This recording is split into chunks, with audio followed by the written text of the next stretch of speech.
नमस्कार साथियों, स्वागत है संदीपनी क्लासेस के इस यूट्यूब प्लेटफॉर्म पर। और आज हम प्रश्नों की एक बेहतरीन श्रृंखला लेके आए हैं जिसमें हम विविध महत्वपूर्ण प्रश्नों के बारे में चर्चा करेंगे। और ये जो वीडियो है वो मध्य प्रदेश में होने वाली शिक्षक पात्रता परीक्षा वर्ग 1 उसके लिए और एमपी सेट भर्ती परीक्षा के लिए समान रूप से उपयोगी होंगे, और अन्य राज्य की किसी भी शिक्षक पात्रता परीक्षा से संबंधित ये प्रश्न बहुत ही महत्वपूर्ण हैं। तो चलिए शुरू करते हैं। प्रश्नों की श्रृंखला में हम सबसे पहला प्रश्न देख लेते हैं। सबसे पहला प्रश्न है जायगोट के बारे में। जायगोट क्या है?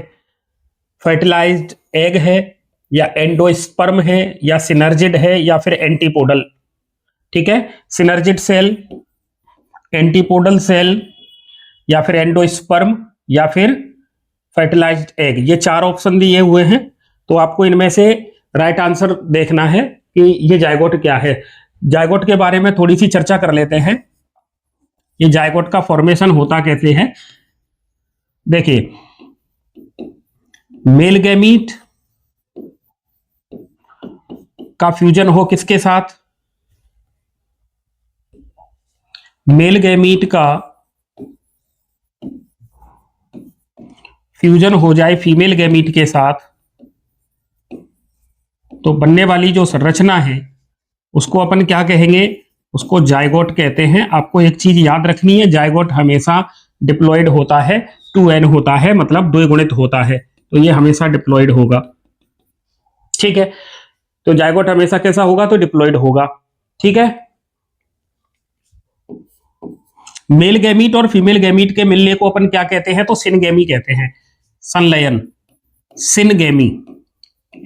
ठीक है, अब एक बात ये आती है कि देखिए, प्लांट बॉडी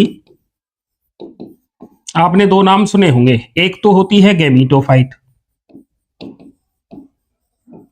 एक प्लांट बॉडी होती है स्पोरोफाइट। गैमीटोफाइट और स्पोरोफाइट। तो गैमीटोफाइट में भी जायगोट का फॉर्मेशन होता है और स्पोरोफाइट में भी जायगोट का फॉर्मेशन होता है।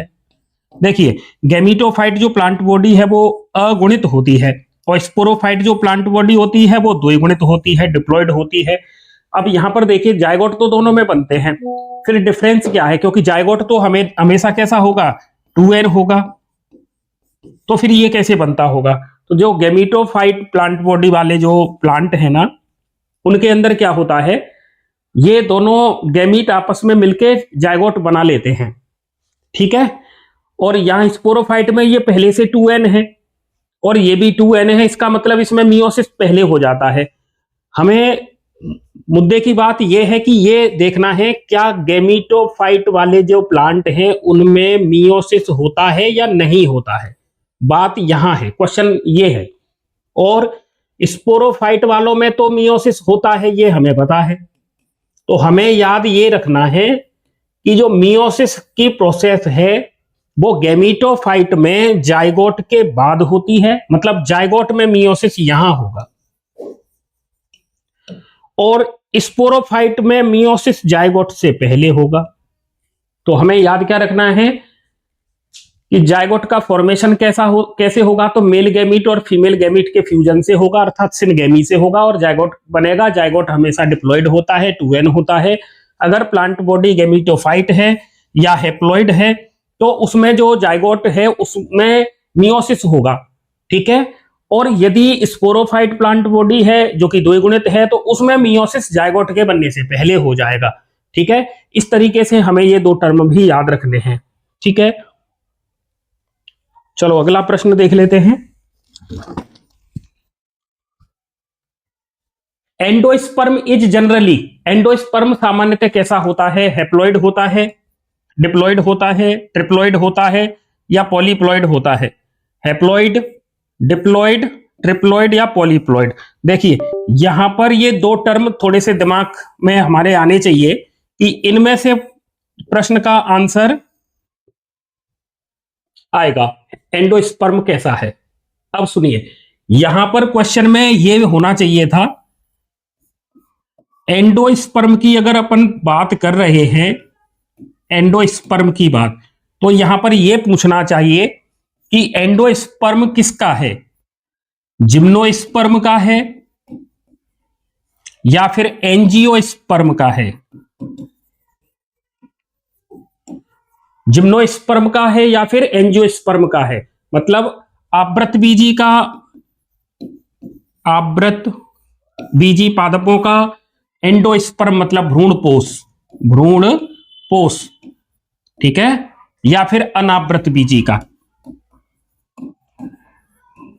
तो आपको याद रखना है अनावृत बीजियों का जिम्नोस्पर्म का या अनावृत बीजियों का जो एंडोस्पर्म होता है वो हैप्लॉइड होता है, अगुणित होता है, जबकि एंजियोस्पर्म में ये ट्रिप्लॉइड होता है, त्रिगुणित होता है। कैसे बनता है तो देखिए, मेल गैमीट एन ये किसके साथ फ्यूज होगा, तो ये फ्यूज होता है पोलर न्यूक्लियाई के साथ, पोलर न्यूक्लियाई के साथ फ्यूज होता है, मतलब ध्रुवीय केंद्रक, और ध्रुवीय केंद्रक की संख्या होती है 2, तो हम इसे लिखेंगे 2n, और मेल गैमीट की संख्या होती है 1, तो मैंने लिखा n, ठीक है। जब ये दोनों मिलते हैं तो यहां पर 3 केंद्रक आपस में मिलते हैं, इसीलिए हम इसको कहते हैं ट्रिपल फ्यूजन, त्रिक संलयन। क्या कहते हैं, त्रिक संलयन कहते हैं। और इससे बनता है एंडोस्पर्म, इसलिए ये एंडोस्पर्म कैसा होगा, 3n होगा। और जब ये एंडोस्पर्म 3n है तो आपको समझना है कि ये चर्चा किसकी हो रही है, तो ये चर्चा हो रही है एंजियोस्पर्म प्लांट की। किसकी हो रही है, एंजियोस्पर्म प्लांट की चर्चा होती है, ठीक है। इसका मतलब ये हुआ कि एंडोस्पर्म, और यदि ये एंडोस्पर्म किसका है, एंजियोस्पर्म का है, तो ये ट्रिप्लॉइड होगा, और ये फर्टिलाइजेशन के बाद बनेगा, फर्टिलाइजेशन के बाद बनेगा। और यदि जिम्नोस्पर्म की बात होती तो ये हैप्लॉइड होता, जिम्नोस्पर्म में ये कैसा होता, हैप्लॉइड होता, और ये फर्टिलाइजेशन से पहले बन जाता है, फर्टिलाइजेशन से पहले बनता है, इसीलिए ये अगुणित होता है, हैप्लॉइड होता है। इस तरीके से आपको एंडोस्पर्म के बारे में याद रखना है। और एंडोस्पर्म का काम क्या है, भ्रूणपोष। देखो हिंदी में तो नाम से ही पता लग रहा है, भ्रूणपोष, भ्रूण को पोषण देने वाली संरचना है ना। ये एक तरीके का ऐसा टिश्यू या ऊतक है जो भ्रूणपोष को क्या देता है, पोषण उपलब्ध कराता है। एक चीज और याद रखनी है, भ्रूण के निर्माण से पहले इसका निर्माण शुरू हो जाता है, क्योंकि इसको भ्रूण को पोषण देना रहता है, इसलिए। अगला प्रश्न और उस पर चर्चा करते हैं, ये क्वेश्चन नंबर 3, और इसमें पूछा जा रहा है डबल फर्टिलाइजेशन डिस्कवर्ड बाय, दोहरा निषेचन या द्विनिषेचन किसने खोजा था, द्विनिषेचन की खोज किसके द्वारा की गई। तो यहां पर नाम दे रखे हैं, देखिए, स्ट्रासबर्गर, मेंडल, वाटसन, लेमार्क, 4 नाम दिए हैं। और ये चारों इस तरीके के हैं कि इनमें से प्रश्न किसी न किसी एग्जाम में मिलता ही है, तो हमें तो इन चारों के बारे में पता होना चाहिए, है ना। वैसे इसका राइट आंसर तो फर्स्ट है, स्ट्रासबर्गर ने डबल फर्टिलाइजेशन को खोजा था। तो पहले तो हम डबल फर्टिलाइजेशन या द्विनिषेचन पर थोड़ी सी चर्चा कर लेते हैं। देखिए, एंजियोस्पर्म प्लांट के अंदर एंजियोस्पर्म प्लांट के अंदर जो फर्टिलाइजेशन है, फर्टिलाइजेशन, निषेचन, तो निषेचन की घटना कितने बार होती है, 2 बार होती है। पहली घटना को कहते हैं सिनगेमी, और दूसरी घटना को कहते हैं ट्रिपल फ्यूजन, ट्रिपल फ्यूजन, ठीक है। सिनगेमी में क्या होगा, तो सिनगेमी में male gamete plus female gamete आपस में फ्यूज होते हैं, फीमेल गैमीट फ्यूज होते हैं, मेल गैमीट और फीमेल गैमीट। और ट्रिपल फ्यूजन में क्या होगा, तो पोलर न्यूक्लियाई फ्यूज होती है किसके साथ, मेल गैमीट के साथ, ठीक है। ये एन होगा, ये एन होगा, और इधर पोलर न्यूक्लियाई 2n और मेल गैमीट n, ठीक है। तो यहां पर तो आंसर आएगा स्ट्रासबर्गर। लेकिन हम इनके बारे में भी थोड़ी चर्चा कर लें, आगे और जो वीडियो आएंगे उनमें इनके बारे में भी चर्चा करेंगे, ठीक है। तो मेंडल ने, ये फादर ऑफ जेनेटिक्स हैं, इन्होंने आनुवंशिकी के पिता कहते हैं। इन्होंने अपना प्रयोग किस पर किया था? उद्यान मटर पर किया था, ठीक है।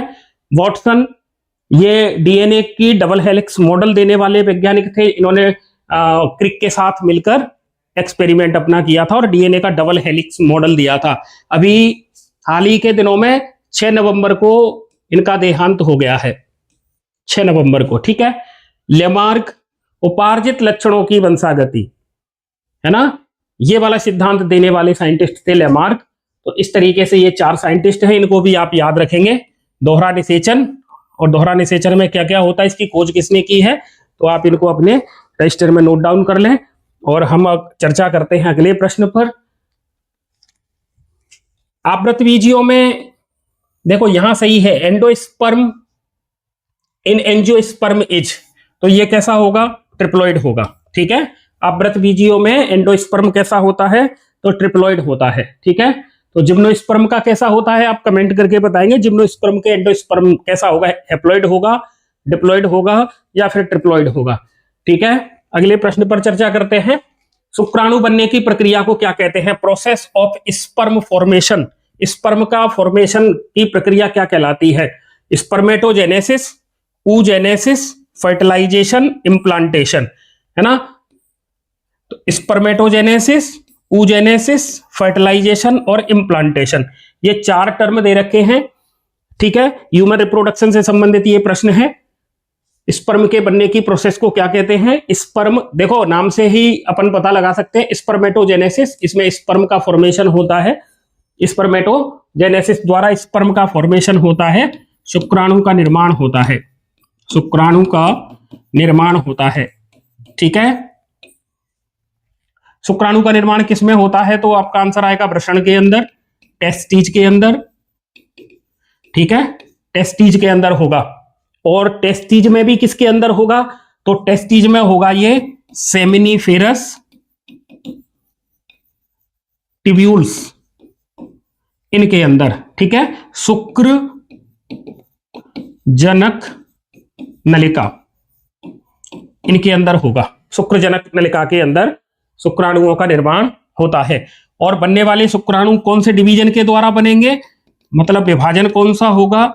डिवीजन या विभाजन।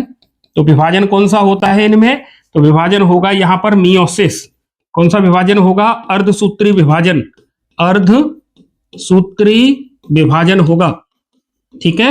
और अर्धसूत्री विभाजन होता है तो हमें क्या याद रखना है कि एक सेल में जब अर्धसूत्री विभाजन होगा तो कितने स्पर्म बनेंगे? तो हमारा आंसर आएगा 4 स्पर्म बनेंगे। कितने बनेंगे? 4 स्पर्म बनेंगे। देखिए, प्राइमरी स्पर्मेटोसाइट, स्पर्मेटोसाइट ये होगा, सेकेंडरी स्पर्मेटोसाइट, और ये होंगे स्पर्म। क्या होंगे? स्पर्म।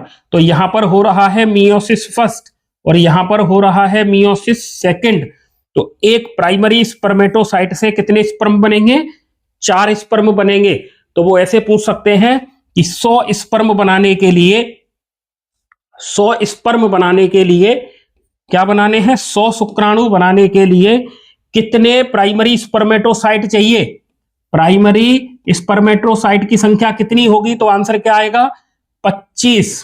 कितने चाहिए? 25, क्योंकि एक से बनते हैं 4 तो 25 से बनेंगे 100। लेकिन वो आपको कंफ्यूज करने के लिए ये लिख दे कि 100 स्पर्म बनाने के लिए कितने सेकेंडरी स्पर्मेटोसाइट की जरूरत होगी, कितने सेकेंडरी स्पर्मेटोसाइट की जरूरत होगी, तब आपका आंसर क्या आएगा? मतलब वो यहां से क्वेश्चन पूछ रहे हैं। तो देखिए 2 से बनते हैं 4 तो 50 से बन जाएंगे 100, तब आपका आंसर आएगा 50 स्पर्मेटोसाइट। सेकेंडरी स्पर्मेटोसाइट कितने होंगे? 50 होंगे। इस तरीके से शुक्राणु के बनने की प्रक्रिया को अपन स्पर्मेटोजेनेसिस कहते हैं। स्पर्मेटोजेनेसिस की क्रिया किसमें होती है? तो स्पर्मेटोजेनेसिस की क्रिया मेल के अंदर होगी। किसके अंदर होगी? नर के अंदर होगी, है ना, पुरुष के अंदर होगी। और ये कहां होते हैं? तो वृषण के अंदर बनते हैं। वृषण में कौन सी सेल? सेमिनिफेरस टिब्यूल्स, इनके अंदर होगा। और सेमिनिफेरस ट्यूब्यूल्स में, ठीक है। और डिवीजन कौन सा होगा, तो मियोसिस या अर्धसूत्री विभाजन होगा। और एक सेल से कितने बनेंगे, ये 4 बनेंगे, ठीक है। और ये शुक्राणु कैसे होते हैं, तो ये मोटाइल होते हैं, गतिशील होते हैं। कैसे होते हैं, गतिशील होते हैं, ठीक है, ये गतिशील होते हैं। oogenesis की प्रक्रिया में क्या होता है, तो oogenesis की प्रक्रिया में एग का फॉर्मेशन होता है, ठीक है। किसके अंदर होगा, तो फीमेल के अंदर होगा। फीमेल के किस पार्ट में होगा, तो ओवरी के अंदर होगा। किसके अंदर होगा, ओवरी के अंदर होगा। और एक सेल से कितने बनेंगे, तो एक सेल से एग बनेगा एक से कितना बनेगा, एक, ठीक है।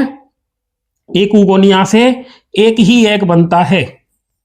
बाकी की ये जो 3 संरचना बनी, इनको क्या कहते हैं, इनको कहते हैं पोलर बॉडी, और ये आगे चल के नष्ट हो जाती हैं। तो एग का फॉर्मेशन होगा एक। तो आपको फीमेल में क्या याद रखना है, जितनी सेल वो देंगे उतने ही एग बनेंगे। बस सीधा सीधा फॉर्मूला याद रखना है, जितनी सेल दी जाए उतना ही एग का फॉर्मेशन होगा। मैक्सिमम चांस ये रहते हैं कि इस तरीके के प्रश्न के कितने शुक्राणु बनाने हैं, ये मेल से संबंधित रहते हैं। फीमेल वाला क्वेश्चन बहुत कम पूछते हैं, क्योंकि यहां आपको दिमाग लगाना ही नहीं है। जितनी वो संख्या देंगे या जितने एग पूछेंगे उतनी ही सेल लग जाएंगी, ठीक है। तो वही डिवीजन कौन सा होगा, मियोसिस। डिवीजन कौन सा होगा, मियोसिस होगा, ठीक है। फर्टिलाइजेशन में क्या होता है, हमने पहले प्रश्न पे चर्चा कर ली है। फर्टिलाइजेशन के अंदर मेल और फीमेल गैमीट का फ्यूजन होता है। और इम्प्लांटेशन में इम्प्लांटेशन के अंदर की जो घटना है वो ये है, फर्टिलाइजेशन के बाद जायगोट बनेगा, जायगोट में फर्दर क्लीवेज होंगे और ब्लास्टोसिस्ट नाम की एक संरचना बनती है, ब्लास्टूला ऐसे समझ लें। और वो किसके साथ, वो यूटेरस में जाके फिक्स हो जाए, यूटेरस के साथ वो चिपक जाए जाकर, तब उसे कहते हैं इम्प्लांटेशन। अभी देखो इसके बारे में अगर आगे प्रश्न आता है तो वहां पर चर्चा करेंगे, ठीक है। स्पर्मेटोजेनेसिस की बात समझ में आ गई। थोड़ा सा इसका डायग्राम भी बना ले। देखिए ये मैंने एक डायग्राम ड्रॉ किया है और ये टेस्टीज का डायग्राम है, ठीक है।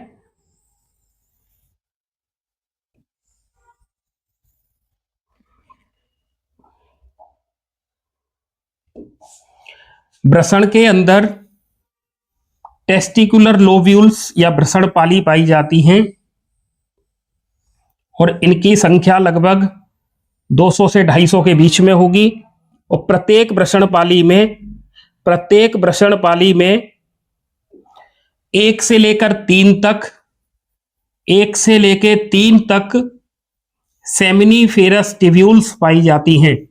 सेमिनिफेरस ट्यूब पाई जाती हैं जो अतिकुंडलित होती हैं, इस तरीके से, है ना। शुक्रजनक नलिका 1 से लेके 3 तक किसमें मिलेंगी, वृषण पाली में, ठीक है। तो मैंने इस तरीके से ये डायग्राम बनाया हुआ है। ये सारी आगे चलकर रेटेड टेस्टीज का निर्माण करती हैं और ये यहां से फिर ये कन्वर्ट हो जाती हैं बासा इफ्रेंसिया में। और बासा इफ्रेंसिया आगे चल के किसमें खुल रही है, देखिए एपिडिडाइमस में। तो ये जो संरचना है इसे एपिडिडाइमस कहते हैं। ये जो संरचना है इसको एपिडिडाइमस कहते हैं। ये एक्चुअल में हिंदी में जैसे अपन कॉमा लगाते हैं उस तरीके की आकृति का होता है। यहां से ये सारी नलिकाएं इस तरीके से मिक्स होकर एक ट्यूब में कन्वर्ट हो जाती हैं, ठीक है। इसे बासा डिफरेंस कहते हैं, इसे बासा डिफरेंस कहते हैं। एक चीज आपको और याद रखनी है, हमारे जो टेस्टीज हैं ये एक संरचना के अंदर बंद रहते हैं। इस संरचना को अपन क्या कहते हैं, तो आपको याद रखना है, इसे क्या कहते हैं, इसे वृषण कोश कहते हैं। इसे वृषण कोश कहते हैं, स्क्रोटम कहते हैं। तो स्क्रोटम के अंदर ये संरचना पाई जाती है। तो जो स्पर्म की स्पर्मेटोजेनेसिस की जो प्रोसेस है ना, वो इस ट्यूब के अंदर होती है, इस ट्यूब के अंदर, ठीक है। तो देखिए ये वृषण की पालियां हैं, ये 1 2 3 ऐसे बनाई, इनकी संख्या 200 से 250 तक होगी। प्रत्येक वृषण पाली में 1 से 3 तक सेमिनिफेरस ट्यूब्यूल्स होती हैं। सेमिनिफेरस ट्यूब्यूल्स आगे रेटेड टेस्टिज बनाती हैं। यहां से निकलती हैं ये वाली नलिकाएं जिन्हें बासा इफ्रेंसिया कहते हैं, ठीक है। और ये किसमें खुल रही हैं, एपिडिडाइमस में खुल रही हैं। और एपिडिडाइमस आगे चल के बासा डिफरेंस में बनाता है, जो हमारे उदर गुहा में पेट की तरफ आती है और ये लूप बना लेती हैं किसका, तो ये मूत्राशय का लूप बनाती हैं, फिर वहां से आगे चल के ये पेनिस में होके और बाहर शरीर से स्पर्म को ट्रांसपोर्ट कराती हैं। ठीक है, तो इस तरीके से ये जो संरचना है वो वृषण की अंदर की स्ट्रक्चर है। तो आप इसे डायग्राम को भी इस तरीके से बना सकते हैं। इनको याद रखना है कि स्पर्मेटोजेनेसिस की जो प्रोसेस है वो सेमिनीफेरस टिब्यूल्स के अंदर होती है, टिब्यूल्स के अंदर होती है, यहां से ये निकल के बाहर जाते हैं। अब हम चर्चा थोड़ा सा सेमिनीफेरस टिब्यूल्स के बारे में कर लें, शुक्रजनक नलिका के बारे में, शुक्रजनक नलिका, इसके बारे में भी थोड़ी सी चर्चा कर लें। तो देखिए ये शुक्रजनक नलिका इस तरीके से मैंने एक ड्रॉ कर ली है, ये इसके साइड वाली लगी हुई है। तो इस तरीके से इस शुक्रजनक नलिका के अंदर की तरफ शुक्रजनक नलिका, देखो प्रश्न यहां से भी आता है कि शुक्रजनक नलिका के अंदर कौन कौन सी सेल पाई जाती हैं और शुक्रजनक नलिका के बाहर कौन कौन सी सेल पाई जाती हैं। तो पहले हम अंदर की बात कर रहे हैं। शुक्रजनक नलिका के अंदर की तरफ इस तरीके से सर्टोली कोशिकाएं पाई जाती हैं, नर्स सेल भी कहते हैं क्योंकि ये न्यूट्रिशन प्रोवाइड कराती हैं। ठीक है, और इसके अंदर की तरफ एक और कोशिका होती है जिसे नरजर्म कोशिका कहते हैं। इस तरीके से इन कोशिकाओं में डिवीजन होने से, मियोसिस डिवीजन होने से स्पर्म का फॉर्मेशन होता है। ठीक है, ये इस तरीके से, तो स्पर्म का फॉर्मेशन ये सेल करती हैं, इनको कहते हैं नरजर्म कोशिकाएं, इनसे बनते हैं स्पर्म। और डिवीजन कौन सा होगा, तो डिवीजन होगा मियोसिस, अर्धसूत्री विभाजन। ठीक है, इस तरीके से। ठीक है, अब पूरे को नहीं भर रहे अपन को, समझना है। आगे देखिए, इनसे बनेंगे फिर स्पर्म। तो मैं, ये कलर नहीं दिख रहा होगा, दूसरा ले लेते हैं, स्पर्म। तो ये स्पर्म बन रहे इस तरीके से। ठीक है, तो यहां पर स्पर्म बनेंगे, ये स्पर्म फिर यहां से निकलने के बाद ये सर्टोली कोशिका के साथ जाके चिपक जाते हैं, ये ऐसे, यहां से ये न्यूट्रिशन प्राप्त करेंगे। ठीक है, तो इस तरीके से शुक्राणु बनते हैं। तो इसके अंदर तो दो सेल हो गई, अब बाहर चलते हैं। तो अंतराली अवकाश कहते हैं, इसमें कोशिका जो पाई जाती है इन्हें लीडिंग सेल कहते हैं। कौन सी कोशिका कहते हैं, अंतराली कोशिका, या फिर इन्हें लीडिंग सेल्स भी कहते हैं। लीडिंग सेल या अंतराली कोशिका कहते हैं। हमें याद क्या रखना है, स्पर्मेटोजेनेसिस की जो प्रक्रिया है वो शुक्रजनक नलिका या सेमिनीफेरस टिब्यूल्स में होती है, और सेमिनीफेरस टिब्यूल्स की संख्या एक वृषण पाली में एक टेस्टिज के लोब्यूल्स के अंदर लगभग 1 से लेके 3 तक होती हैं। अगर शुक्रजनक नलिका या सेमिनीफेरस टिब्यूल्स को अपन काट के अंदर से उसकी स्ट्रक्चर देखें तो सेमिनीफेरस टिब्यूल्स के अंदर 2 प्रकार की कोशिका होती हैं। एक प्रकार की कोशिका नरजर्म कोशिका है, दूसरी सर्टोली कोशिका है। सर्टोली कोशिका को नर्स सेल भी कहते हैं। और इस शुक्रजनक नलिका के बाहर की तरफ जो अंतराली अवकाश है ये वाला, इस अवकाश में जो सेल पाई जाती हैं इन्हें लीडिंग सेल कहते हैं। इनको क्या कहते हैं, लीडिंग सेल कहते हैं। तो इस तरीके से हमें ये याद रखना है। ठीक है, अब अपन थोड़ा सा स्पर्म की स्ट्रक्चर की बात करें तो स्पर्म में एक तो होता है हेड। ठीक है, एक तो होता है हेड होता है, इसके ऊपर एक संरचना टोपीनुमा संरचना पाई जाती है जिसे एक्रोसोम कहते हैं। और इस तरीके से ये इसकी नेक, ये इसका मिडिल पीस, और ये इसकी एंड पीस टेल का फॉर्मेशन करती है। ठीक है, यहां पर ये एक्सिस, ठीक है, और ये जो इसका न्यूक्लियस है, जो केंद्रक इसका है, न्यूक्लियस है, तो इसमें क्या मिलेगा, मेन तो डीएनए। और ये जो एक्रोसोम है, प्रश्न यहां से आता है, एक्रोसोम, इसका निर्माण किससे होता है, गोल्जी बॉडी से। किससे होता है, गोल्जी बॉडी से। ठीक है, एक्रोसोम गोल्जी बॉडी से बनता है। ठीक है, और ये तारक केंद्र, तो तारक केंद्र, और ये भी है तारक केंद्र। ठीक है, तारक केंद्र, ये जो सेंट्रियोल है इसे कहते हैं समीपस्थ और इसे कहते हैं दूरस्थ। समीपस्थ तारक केंद्र और दूरस्थ तारक केंद्र। दूरस्थ तारक केंद्र से निकलता है ये एक्सिस वाला फिलामेंट, है ना। और ये जो टेल है ना, ये टेल ये इसको क्या कराती है, मूवमेंट कराती है, इसीलिए तो स्पर्म मोटाइल होता है। ठीक है, ये जो इसकी गर्दन वाला भाग है, ये वाला भाग इसका हेड। तो हेड में दो संरचना याद रखनी है, एक्रोसोम और केंद्रक। ये वाला भाग इसका मिडिल पीस, है ना, मिडिल पीस। तो मिडिल पीस में माइटोकॉन्ड्रिया पाई जाती हैं। क्या पाई जाती हैं? माइटोकॉन्ड्रिया पाई जाती हैं। तो ये इस तरीके से जुड़ी होंगी माइटोकॉन्ड्रिया।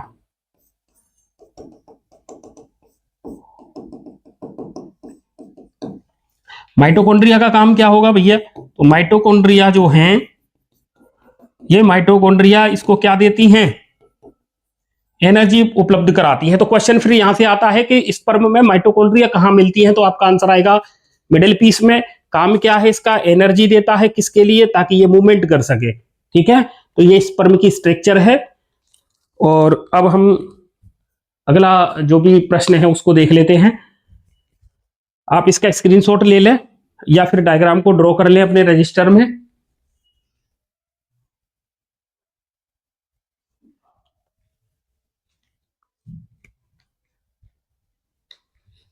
अगला प्रश्न देखते हैं। भारत में परिवार नियोजन कार्यक्रम कब शुरू किया गया था? परिवार नियोजन कार्यक्रम की शुरुआत कब हुई थी भारत में?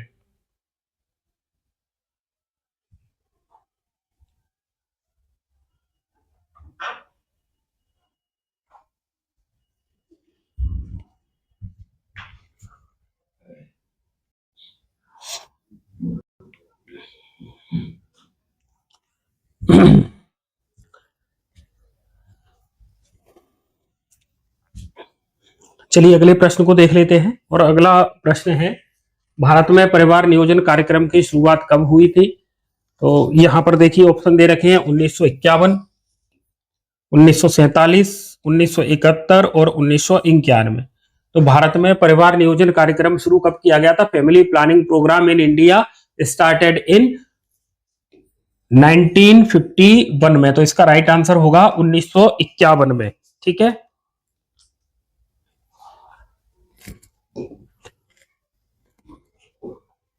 ओरल पिल्स वर्क बाई, मौखिक मतलब मुंह से जो गोलियां खाई जाती हैं वो किस तरह एक्ट करती हैं?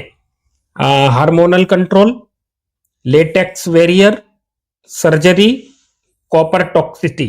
ठीक है, तो ये मौखिक है, मतलब मुंह से खाने योग्य गोली, मुंह से खाने योग्य गोली। ठीक है, तो इसका राइट आंसर होगा ये हार्मोनल कंट्रोल करती हैं। जैसे इनके कुछ नाम हैं जो पिल्स यूज की जाती हैं, उसमें मालाडी और एक है सहेली।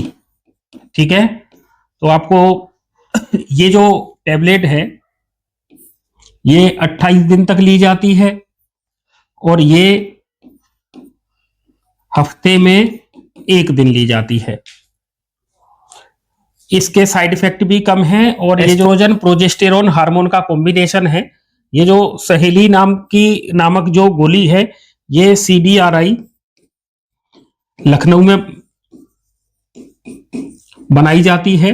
CDRI का पूरा नाम है central drug research institute Lucknow, वहां पर बनती है ये। ठीक है, अगला प्रश्न देखें। If sperm has X chromosome, यदि स्पर्म में X क्रोमोसोम है, ठीक है, तो इससे किस प्रकार के बेबी का जन्म होगा, है ना। तो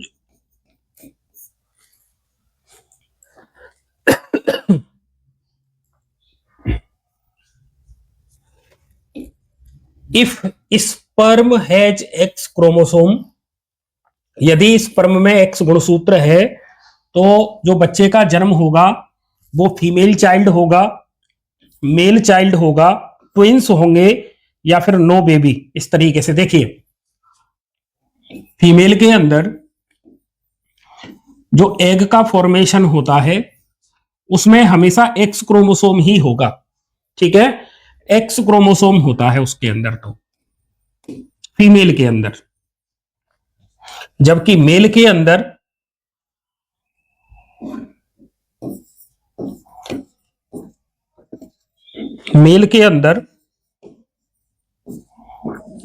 जो स्पर्म बनते हैं उसमें से 50% स्पर्म में एक्स क्रोमोसोम और 50% में वाई क्रोमोसोम, इस तरीके से होता है। बात यह हो रही है कि स्पर्म में कौन सा क्रोमोसोम मौजूद हो, एक्स क्रोमोसोम मौजूद हो, एक्स गुणसूत्र मौजूद है, तो देखिए फीमेल चाइल्ड का जन्म होगा। कैसे? जैसे एग ये है और इसमें एक्स क्रोमोसोम है और इसके साथ जो स्पर्म फ्यूज हुआ है उसमें भी एक्स क्रोमोसोम है, तो इनसे जो जायगोट बनेगा तो उस जायगोट में एक्स एक्स क्रोमोसोम आएंगे, और जब एक्स एक्स क्रोमोसोम आएंगे तो इससे बेबी गर्ल का बर्थ होगा, ठीक है। तो इस तरीके से ये व्यवस्था रहती है कि मतलब सेक्स डिटर्मिनेशन डिपेंड करता है। अगर अपन ह्यूमन की बात करें तो ह्यूमन में सेक्स डिटर्मिनेशन किस पर डिपेंड करता है? मेल पर डिपेंड करता है, ठीक है। चलो अगला प्रश्न देखें। HIV attacks, HIV human immuno deficiency virus, human immuno deficiency virus, HIV, ये हमारे शरीर में किसको अपना टारगेट बनाता है? इम्यून सिस्टम को, किडनी को, लीवर को, हार्ट को। तो देखिए इसका बिल्कुल एक्यूरेट आंसर होगा इम्यून सिस्टम को, क्योंकि ये जो HIV है, HIV जो वायरस है, इसका जो जेनेटिक मटेरियल है, आनुवांशिक पदार्थ है, वो होता है RNA, ठीक है। और ये हमारे शरीर की प्रतिरक्षा प्रणाली को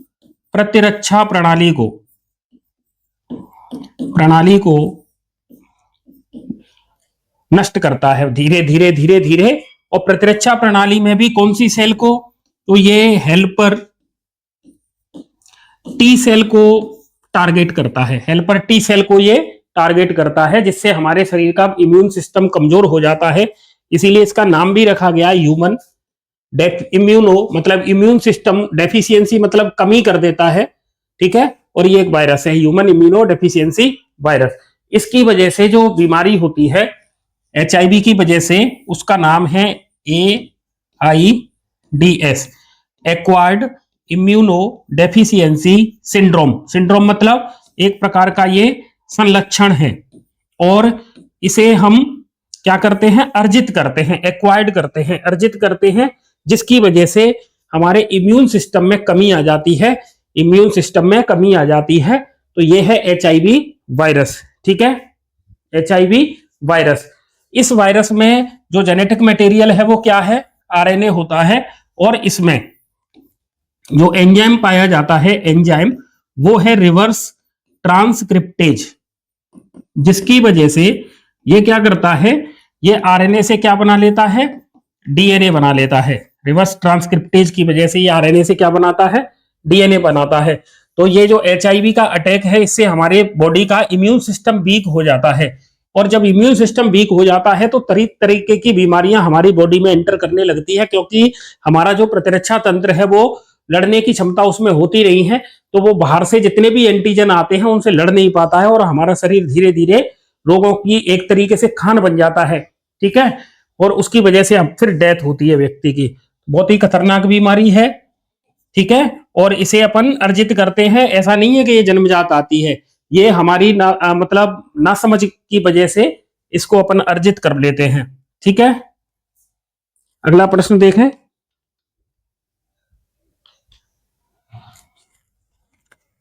एडिबल पार्ट ऑफ एप्पल, सेब का खाने योग्य भाग कौन सा है? निम्नलिखित में से सेब का खाने योग्य भाग कौन सा है? सेब में हम किसे खाते हैं? पेरिकार्प खाते हैं, थैलेमस खाते हैं, टेस्टा खाते हैं, या फिर एंडोस्पर्म खाते हैं। चार ऑप्शन दिए हैं, पेरिकार्प खाते हैं, थैलेमस को खाते हैं, या टेस्टा को खाते हैं, या एंडोस्पर्म को खाते हैं।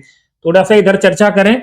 जो हमारे देखिए इस तरीके से ये फीमेल वाला पार्ट गाइनोसियम है, और आफ्टर फर्टिलाइजेशन ये जो भाग है इसको अपन क्या कह रहे थे, ओवरी कह रहे थे। तो ओवरी किस में कन्वर्ट हो जाती है, फ्रूट में कन्वर्ट हो जाती है, और ओवरी की बॉल क्या बनाती है, फ्रूट की बॉल बनाती है, फ्रूट बॉल फल भित्ति बनाती है।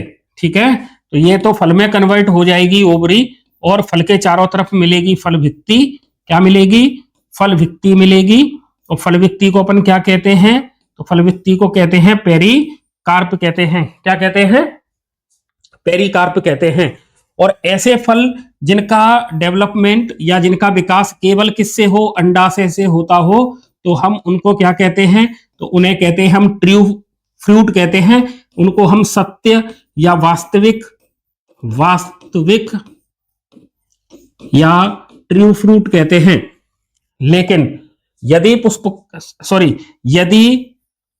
फल के निर्माण में ओवरी के साथ साथ ये थैलेमस भी भाग ले, तो ठीक है, जैसे कि एप्पल में, अखरोट में, नाशपाती में, इनमें क्या होता है, जो फल का निर्माण होता है वो फल का निर्माण थैलेमस से भी हो जाता है, पुष्पासन से, है ना। तो हम जो सेब में खाते हैं ना, वो पुष्पासन खाते हैं। किसको खाते हैं, पुष्पासन को खाते हैं। तो इसका राइट आंसर होगा थैलेमस। क्या होगा, थैलेमस या पुष्पासन। इसका मतलब ये जो सेब है वो कैसा फल है, ये असत्य फल है। कैसा है, ये असत्य फल है, अवास्तविक फल है ना। ये फॉल्स फ्रूट है ये। क्यों, क्योंकि इसका फॉर्मेशन किससे हो रहा है, पुष्पासन से बनता है ये। ठीक है, तो इस तरीके से फल और पेरिकार्प क्या होती है, तो फल भित्ति को पेरिकार्प कहते हैं। ठीक है, सेब में जिसे खाते हैं उसे क्या होता है, वो थैलेमस होता है। ये टेस्टा क्या है, तो देखिए ये बीज के ऊपर बीज चोल पाया जाता है। और बीज चोल के दो भाग हैं, एक होता है टेस्टा और एक होता है टैगमेन। टेस्टा और टैगमेन। तो ये जो टेस्टा है ना, ये आउटर इंटेग्यूमेंट से बनता है, बाहरी अध्यावरण से बनता है। और ये जो टैगमेन है ये आंतरिक अध्यावरण से बनता है, इनर इंटेग्यूमेंट से बनता है। तो टेस्टा और टैगमेन दोनों मिलकर क्या बनाते हैं, बीज चोल बनाते हैं। क्या बनाते हैं, बीज चोल या सीड कोट बनाते हैं। ठीक है, एंडोस्पर्म की बात हमने आगे वाले प्रश्न में कर ली है। ये एम्ब्रियो को क्या उपलब्ध कराता है, ये पोषण उपलब्ध कराता है, इनको न्यूट्रिशन उपलब्ध कराता है जब सीड में जर्मिनेशन होता है। तो चलिए अगले प्रश्न पर चर्चा करेंगे। क्लिस्टोगेमी इंश्योर, क्लिस्टोगेमी किसको सुनिश्चित करती है, क्लिस्टोगेमी, है ना। देखिए कुछ पादपों में जैसे बायोला, है ना, कनकोआ, ऑक्जेलिस, इनमें क्या है, दो तरीके के फूल आते हैं।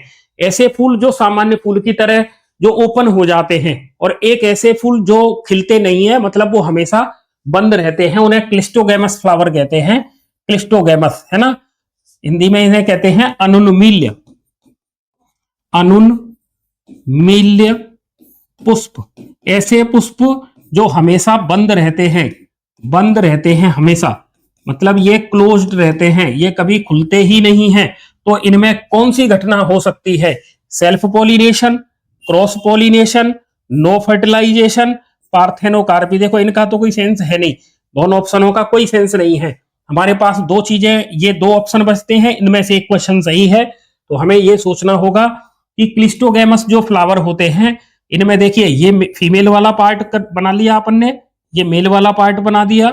ठीक है, और ये इसका ऐसे मान लें, ये इसका बाह्यदल का मतलब ये इसका कोरोला है, ये इसके कैलेक्स हैं। ठीक है, तो ये देखिए इसके ये जो कैलेक्स हैं, सॉरी कोरोला है, इनसे ये फ्लावर बंद है, ऐसे मान लिया। तो अब क्या होगा, इसमें बाहर से तो कोई पोलेन अंदर जा नहीं सकता, और अंदर का पोलेन बाहर नहीं जा सकता, तो इसमें यहीं से क्या हो जाएगा, पॉलिनेशन हो जाएगा आपस में। इसका मतलब इसमें खुद के ही परागकण खुद की ही वर्तिकाग्र पर जाते हैं, तो इसे कहते हैं सेल्फ पॉलिनेशन। तो जो क्लिस्टोगैमी है ना, ये सेल्फ पॉलिनेशन को सुनिश्चित करती है। इसका आंसर होगा सेल्फ पॉलिनेशन। क्रॉस पॉलिनेशन क्यों नहीं होगा, क्योंकि क्रॉस पॉलिनेशन में दो अलग अलग प्लांट के दो अलग अलग फ्लावर की रिक्वायरमेंट रहती है, तब कहते हैं उसे क्रॉस पॉलिनेशन। एक और बात याद रख लें, क्लिस्टोगैमी में या सेल्फ पॉलिनेशन के लिए हमें किसी भी प्रकार के एजेंट की रिक्वायरमेंट नहीं होगी। ठीक है, तो चलिए अब अगला प्रश्न देख लेते हैं।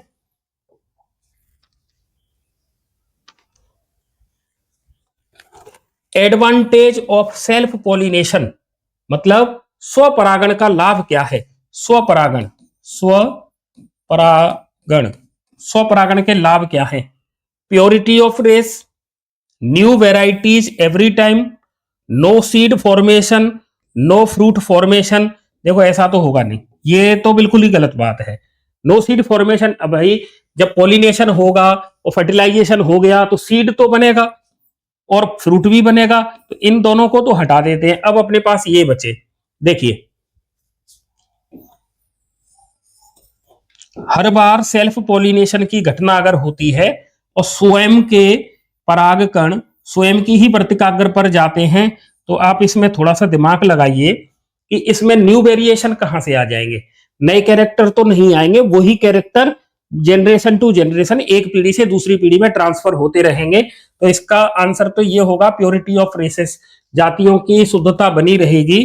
ठीक है, न्यू वेराइटी एवरी टाइम नहीं आएंगी, क्योंकि न्यू वेराइटी का अगर फॉर्मेशन कराना है तो फिर पोलिन अलग प्लांट के होने चाहिए, तब ऐसा हो सकता है। तो इसका राइट आंसर होगा प्योरिटी ऑफ रेस। ठीक है, अगला प्रश्न देखें अपन। आईवीएफ स्टैंड फॉर, आईवीएफ का पूरा नाम क्या है, फुल फॉर्म क्या है। In vitro fertilisation, internal vasectomy, in vivo fusion और नन ऑफ दीज, है ना। देखो इन विवो फ्यूजन, आईवीएफ, देखो फ्यूजन ये तो नहीं होगा, ठीक है। और इंटरनल वेसेक्टोमी, देखो ट्यूबेक्टोमी और वेसेक्टोमी, इसे कहते हैं पुरुष नसबंदी। और वेसेक्टोमी और ट्यूबेक्टोमी एक शब्द और होता है जिसे महिला नसबंदी कहते हैं, ठीक है। लेकिन यहां पूछा है आईवीएफ का पूरा नाम, तो इसका नाम होता है इन विट्रो फर्टिलाइजेशन, या फिर इसे कहते हैं पात्रे निषेचन, पात्रे निषेचन कहते हैं, ठीक है। पात्रे निषेचन, पात्रे निषेचन मतलब किसी पात्र के अंदर एग और स्पर्म को आपस में फ्यूज कराया जाता है, तो पात्र निषेचन किसी पात्र के अंदर। और इसका जाना माना नाम टेस्ट ट्यूब बेबी प्रोग्राम, है ना, टेस्ट ट्यूब बेबी, ये इसका बहुत अच्छा जाना पहचाना नाम है। इसकी बहुत सारी अलग अलग विधियां हैं जिनकी चर्चा अगर क्वेश्चन आता है तो आगे करेंगे।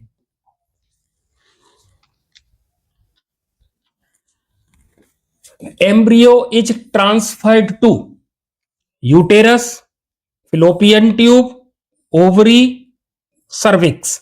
ये तो आंसर होगा नहीं, ओवरी आंसर होगा नहीं, क्योंकि ओवरी में तो एग का फॉर्मेशन होता है ना, तो इसमें एम्ब्रियो को तो ट्रांसफर अपन करेंगे नहीं। अब बात आती है दो, एक यूटेरस और एक फिलोपियन ट्यूब, तो इनमें से इसका आंसर सही होना चाहिए, ठीक है। लेकिन यहां पर ऐसा नहीं बताया गया कि ये जो एम्ब्रियो जिसको अपन ट्रांसफर करना चाहते हैं उसमें कितनी सेल्स होंगी, उसमें सेल्स का नंबर नहीं दिखाया गया, तो हमें थोड़ा सा यहां सेल्स को भी देख लेते हैं, ठीक है।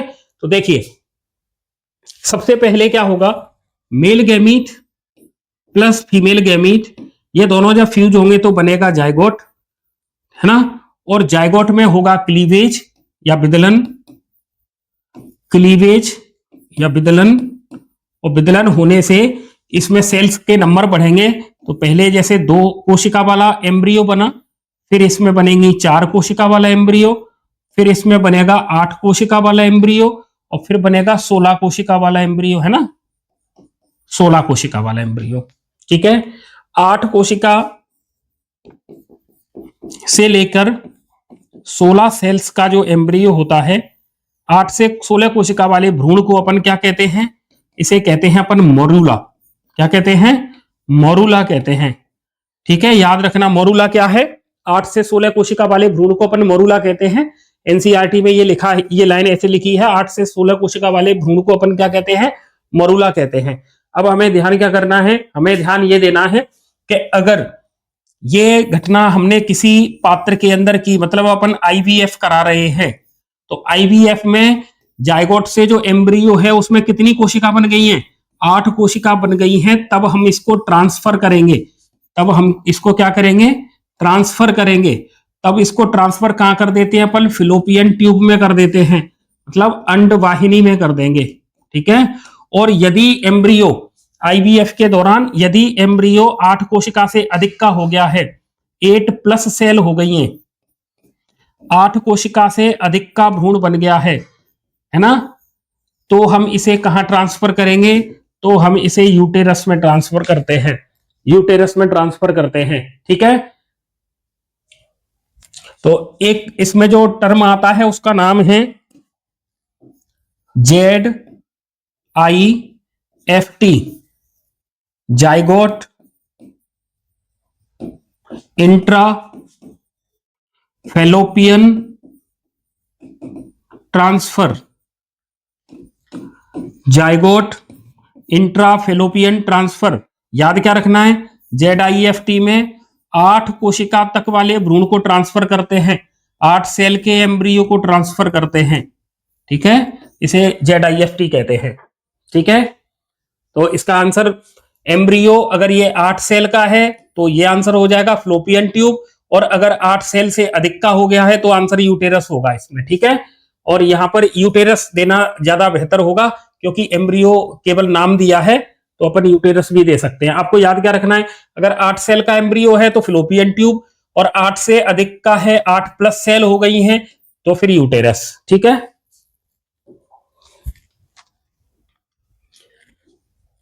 Blocked fallopian tube causes, block देखिए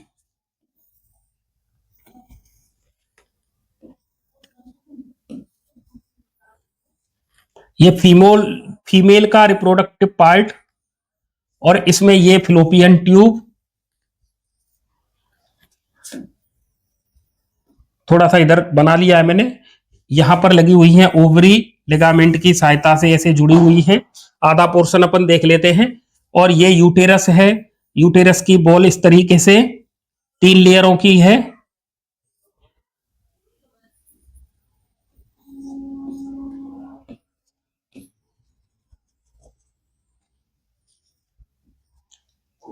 ठीक है, अब देखो वो कह रहे हैं ब्लॉक्ड फिलोपियन ट्यूब, ये फिलोपियन ट्यूब किसी कारण से ब्लॉक हो गई है, तो क्या होगा? यहां से जो स्पर्म आए वो यहां से आगे नहीं जा पाएंगे, और यहां से जो एग रिलीज होगा वो यहां से आगे, तो मतलब स्पर्म प्लस एग ये आपस में फ्यूज नहीं होंगे। फ्यूज नहीं होंगे तो क्या होगा? इनफर्टिलिटी हो जाएगी। क्या हो जाएगी? वंध्यता हो जाएगी, इनफर्टिलिटी हो जाएगी, वंध्यता। देखो ट्विंस बनेंगे क्या? बनेंगे क्या? जब फर्टिलाइजेशन ही नहीं हो रहा तो फिर कहां से बनेंगे ट्विंस? तो ये होगा नहीं। नो ओव्यूलेशन, ओव्यूलेशन तो हो सकता है ना, ओव्यूलेशन का मतलब ओवरी से एग का निकलना, ओवरी से एग का निकलना, तो ये तो हो सकता है, तो ये आंसर भी नहीं होगा इसका, है ना। डायबिटीज होगी क्या? अरे भैया डायबिटीज तो इंसुलिन की कमी से होगी, वो एक अलग प्रोसेस है। तो इसका आंसर क्या होगा? इनफर्टिलिटी या वंध्यता हो जाएगी अगर ये ट्यूब यहां से बंद हो गई है तो। ठीक है, तो अब ऐसी अगर कोई फीमेल है जिसकी दोनों ट्यूब बंद हैं, दोनों ब्लॉक होंगी, तब ये कंडीशन आएगी इनफर्टिलिटी की। अगर एक ब्लॉक है तो नहीं आएगी। तो ब्लॉक्ड फिलोपियन ट्यूब, है ना।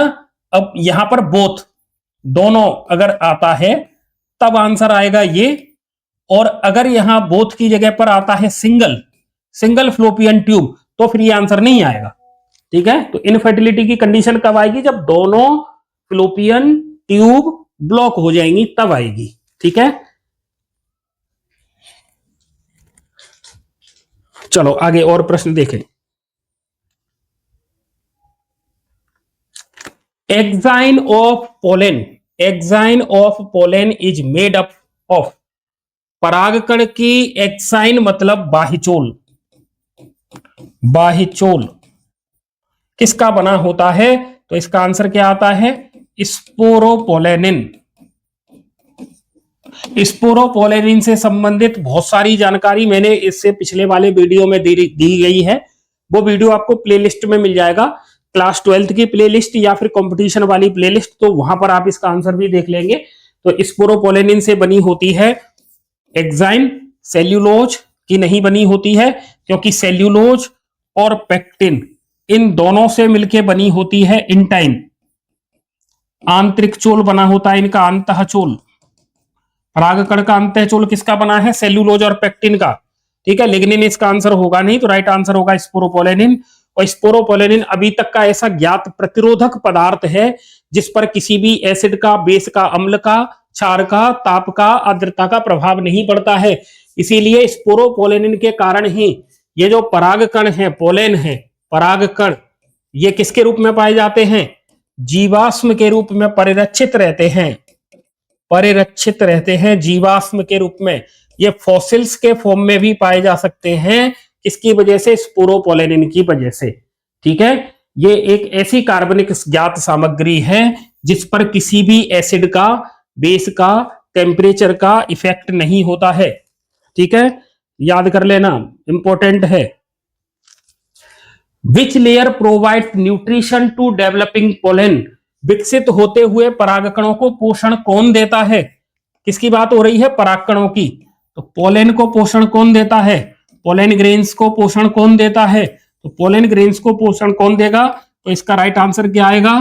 टेपिटम। कौन देगा? टेपिटम। तो ये इसका आंसर होगा टेपिटम। टेपिटम बनने वाले परागकणों को क्या देता है? पोषण देता है। देखिए, एपिडर्मिस आंसर नहीं होगा, ये तो सुरक्षा का कार्य करती है। हाइलम, हाइलम का संबंध तो इससे है ही नहीं, ये तो ओव्यूल से संबंधित है, बीजांड से संबंधित है। ठीक है, और एंडोस्पर्म ये बाद में, फर्टिलाइजेशन के बाद में बनेगा। तो इसका राइट आंसर क्या होगा? टेपिटम होगा। ठीक है, अगला प्रश्न देखें।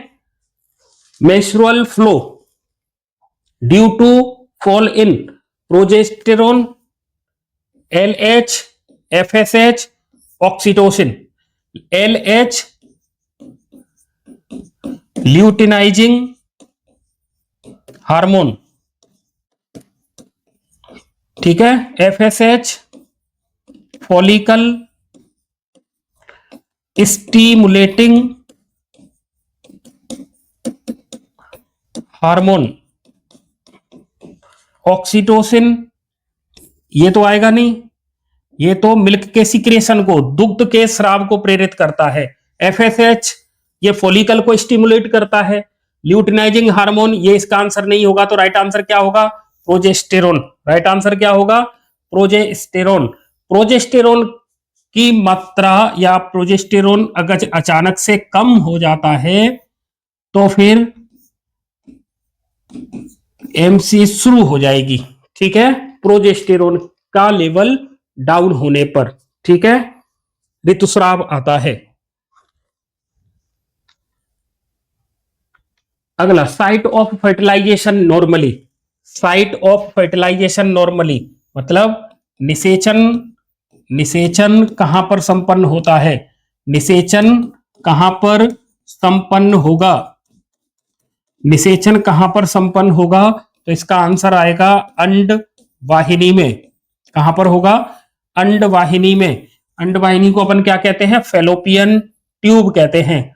ओवरी में नहीं होगा, ओवरी में तो एग बनता है ना, वेजाइना में और सर्विक्स में, ये भी इसके आंसर नहीं होंगे। तो निषेचन कहां होता है? फर्टिलाइजेशन कहां होता है? तो राइट आंसर होगा फिलोपियन ट्यूब में होता है। कहां होता है? फिलोपियन ट्यूब में होता है। ठीक है, और फिलोपियन ट्यूब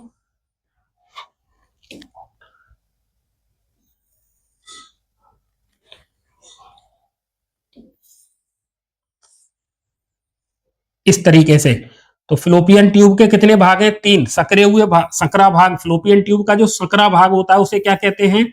उसे इस्थमस कहते हैं। क्या कहते हैं? इस्थमस कहते हैं। ठीक है। और एक होता है इसमें एम्पुला, एम्पुला, इस्थमस, एम्पुला। और कीपक, कीपक, कीपनुमा संरचना को कहते हैं कीपक। इस तरीके से, ऐसे कीप होती है ना, तो ऐसे कीपक ये, और इसकी सतह पर इस तरीके से उंगलीनुमा प्रवर्ध लगे रहते हैं, तो इनको कहते हैं फिम्बरी, या फिर कहते हैं इनको झालर या फिम्बरी, फिम्बरी, फिम्बरी या झालर कहते हैं इन्हें। ठीक है। इसका फर्टिलाइजेशन कहां पर होता है? अंडवाहिनी में या फ्लोपियन ट्यूब के अंदर। ठीक है। चलो अगला प्रश्न है, लो स्पर्म काउंट कॉजेज, कम स्पर्म संख्या होगी तो क्या होगा? ट्विंस बनेंगे क्या? नहीं बनेंगे। कैंसर होगा क्या? नहीं होगा। एलर्जी होगी क्या? नहीं होगी। तो फिर क्या होगा? इनफर्टिलिटी होगी। स्पर्म काउंट अगर कम है तो क्या होगा? वंध्यता आ जाएगी, वंध्यता, वंध्यता।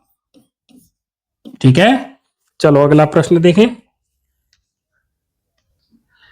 Middle piece content. अब मिडिल पीस किसका है? तो आपको याद रखना ही है किसकी बात हो रही है? स्पर्म की, है ना। स्पर्म के मिडिल पीस की बात हो रही है। ठीक है। तो मिडिल पीस में क्या पाया जाता है? एंजाइम पाए जाते हैं। एंजाइम तो कहां मिलता है? शीर्ष में, हेड में, शीर्ष, है ना, हेड में। और कौन सी संरचना में? एक्रोसोम। आरएनए होता है क्या मिडिल पीस में? नहीं। इसके हेड वाले भाग में क्या मिलता है? डीएनए। प्लास्टिड, प्लास्टिड तो किससे संबंधित बात हो रही है फिर? प्लांट से, है ना। पादप तो ये भी नहीं होगा। तो फिर क्या बचा? माइटोकॉन्ड्रिया। ठीक है। और मैंने अभी पहले भी चित्र बनाया था, दोबारा बना देते हैं। ये जैसे स्पर्म का हेड है और ये इसका नेक है, ये बीच वाला भाग मिडिल पीस, तो इसमें यहां पर दूरस्थ तारक केंद्र इस तरीके से, ये इसकी टेल, तो यहां पर पाए जाते हैं माइटोकॉन्ड्रिया। ये फीतेनुमा संरचना में ऐसे लिपटे रहते हैं इसके चारों तरफ, इसीलिए इससे कहते हैं निवेन कर्ण बनाते हैं। ये क्या बनाते हैं? निवेन कर्ण के रूप में।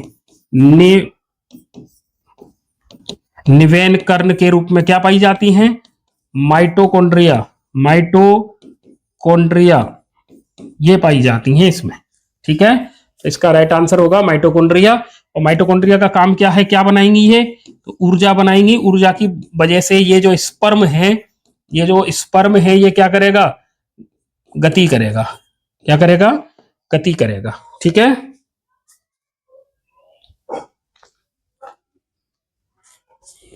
IUI, इसका पूरा नाम क्या है? IUI stands for intra uterine insemination, internal urine infection, inter uterine induction, inner uterine imaging. Imaging से क्या होगा यहां पर? हटाओ इसे। इन्फेक्शन हटाओ इसे, है ना। तो इंटर यूटेराइन इंडक्शन, अरे इंडक्शन की जरूरत कहां है? इंट्रा यूटेराइन इंसेमिनेशन, ये इसका राइट आंसर होगा। IUI का नाम है intra uterine insemination, intra uterine insemination. Sperm become motile in, sperm become motile in epididymis, testis, ureter, bladder. इसका आंसर क्या होगा फिर? इसका आंसर होता है एपिडिडाइमस। ठीक है। इनमें मोर्टेलिटी कब आ जाएगी? जब ये कहां पहुंच जाएंगे? एपिडिडाइमस में, तब आएगी मोर्टेलिटी इनमें। ठीक है। अगला प्रश्न देखते हैं, pollen mother cell divides by, पराग मात्र कोशिका, पराग मात्र कोशिका में कौन सा विभाजन होता है? तो पोलन मदर सेल मतलब पीएमसी, और पीएमसी में डिवीजन होता है कौन सा? अर्धसूत्री विभाजन। और अर्धसूत्री विभाजन होता है तो संख्या में 4 पोलन बन जाते हैं। पहले ये माइक्रोस्पोर होते हैं, बाद में ये पोलन में कन्वर्ट हो जाते हैं। इसका राइट आंसर होगा मियोसिस। राइट आंसर क्या होगा इसका? मियोसिस होगा। ठीक है। चलो अगला प्रश्न देखते हैं, 1 PMC forms how many pollen grains, एक पीएमसी से कितने परागकण बनते हैं? तो एक पोलन मदर कोशिका है ना, पोलन मदर सेल कितने पोलन बनाएगी? तो 4 बनाएगी। और 4 क्यों बन रहे हैं? क्योंकि यहां पर डिवीजन हो रहा है, वो कौन सा है? वो मियोसिस डिवीजन है। कौन सा डिवीजन है? वो मियोसिस डिवीजन है। इसीलिए कितना आंसर आएगा इसका? 4 आएगा एक से, ठीक है, 4 बनेंगे एक से, ठीक है। चलो अगला प्रश्न,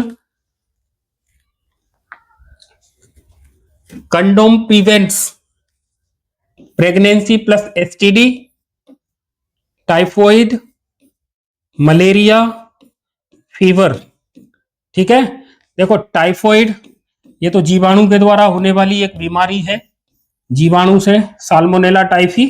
मलेरिया ये प्लाज्मोडियम से होती है, प्लाज्मोडियम ये प्रोटोजोआ का मेंबर है, प्लाज्मोडियम। फीवर, फीवर तो एक बॉडी का क्या है? ये लक्षण है, लक्षण है, क्योंकि इसमें जब कोई एंटीजन बॉडी के अंदर जाता है तो एंटीबॉडीज का फॉर्मेशन होता है, जिसकी वजह से बॉडी का टेम्परेचर अप होता है, तो वो फीवर का फॉर्म होता है, ठीक है। तो इसमें आंसर क्या आएगा? फर्स्ट आंसर इसका सही है, प्रेगनेंसी से रोकता है ये, और सेक्सुअली ट्रांसमिशन डिजीज से भी ये रोकता है, ठीक है। तो इसका राइट आंसर होगा एक, पहला वाला ऑप्शन, ठीक है। चलो अगला प्रश्न देख लेते हैं।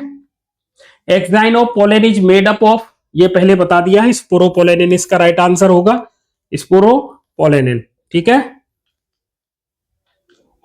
विच layer provides nutrition to developing pollen, विकसित होते परागकणों को पोषण कौन देता है? तो आंसर क्या होगा इसका? टेपिटम होगा, ठीक है। अगला प्रश्न है, एड्स की फुल फॉर्म क्या है? एक्वायर्ड इम्यूनो डेफिशिएंसी सिंड्रोम, ठीक है। अफ्रीकन नहीं होगा, एक्वायर्ड इन्फेक्शन नहीं होगा, ये होगा नहीं, तो इसका राइट आंसर होगा पहला, एक्वायर्ड इम्यूनो डेफिशिएंसी सिंड्रोम, ठीक है, acquired immuno deficiency syndrome. Sexually transmitted disease, यौन संचारित रोग इसमें से कौन सा है? तो यौन संचारित रोग देखिए, gonorrhoea, polio, cancer, asthma. Gonorrhoea, polio, cancer और अस्थमा। तो देखिए कैंसर होगा नहीं आंसर इसका, पोलियो वायरस के द्वारा होता है, ठीक है, पोलियो। अस्थमा, इसमें जो श्वास नली है उसमें सूजन आ जाती है, श्वास नली में इन्फेक्शन होता है, सूजन आ जाती है, तो श्वास लेने में दिक्कत होती है, घबराहट होती है, तो इसका राइट आंसर क्या होगा? गोनोरिया होगा, इसका राइट आंसर गोनोरिया, ठीक है।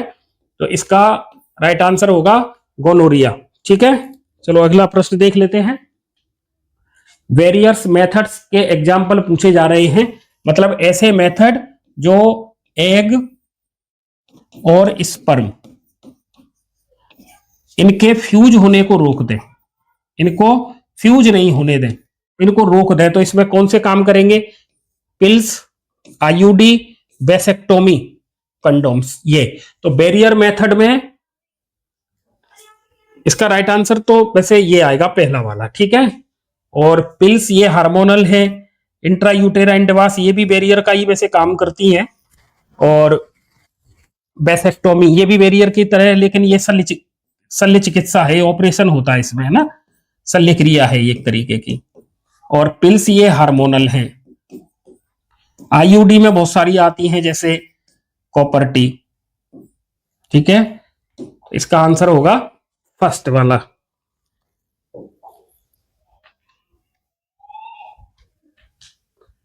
Copper T is placed in, copper T को कहां रखा जाता है? यूटेरस में, ओवरी में, फ्लोपियन ट्यूब में या सर्विक्स में? तो इसका राइट आंसर होगा यूटेरस, ठीक है। इस तरीके से